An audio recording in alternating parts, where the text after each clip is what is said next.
Assalamualaikum warahmatullahi wabarakatuh. Saudaraku semua yang dirahmati Allah Subhanahu wa Ta'ala, dua amal ibadah manusia yang tak bisa ditiru malaikat. Malaikat adalah makhluk Allah yang taat dan tak pernah berbuat dosa. Hidupnya hanya untuk menyembah dan beribadah. Namun ada dua ibadah yang tak bisa dilakukan malaikat. Malaikat merupakan makhluk taat yang tidak pernah berbuat dosa. Mereka tidak diberi hawa nafsu layaknya manusia. Setiap hari malaikat hanya bertasbih dan menyembah Allah Subhanahu wa Ta'ala. Tidak heran jika makhluk yang tercipta dari cahaya ini mendapat tempat istimewa di sisi Sang Pencipta.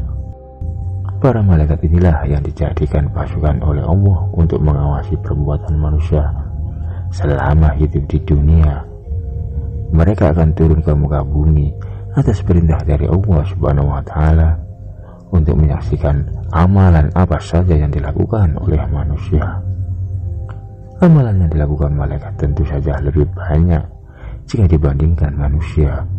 Namun ternyata ada amalan manusia yang tidak bisa ditiru oleh malaikat. Mereka ingin melakukan, namun sayang tidak bisa diwujudkan.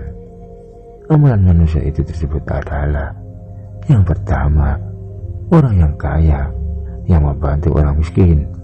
Ternyata malaikat tidak bisa meniru amalan yang dilakukan manusia, yakni ketika orang kaya memberikan bantuan kepada orang yang miskin. Hal tersebut disebabkan malaikat bukanlah makhluk yang dilimpahi karunia berupa harta oleh Allah Subhanahu wa Ta'ala. Jadi di antara mereka, para malaikat, tidak ada yang kaya atau yang miskin. Yang kedua, tobatnya orang yang senantiasa berbuat dosa diiringi dengan tangisan penyesalan darinya.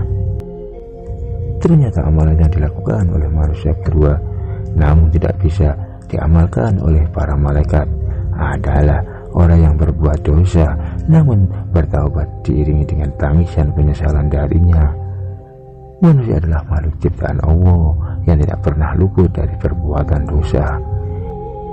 Beda halnya dengan malaikat, makhluk yang tercipta dari cahaya ini tidak pernah tersentuh setitik perbuatan dosa sedikit pun.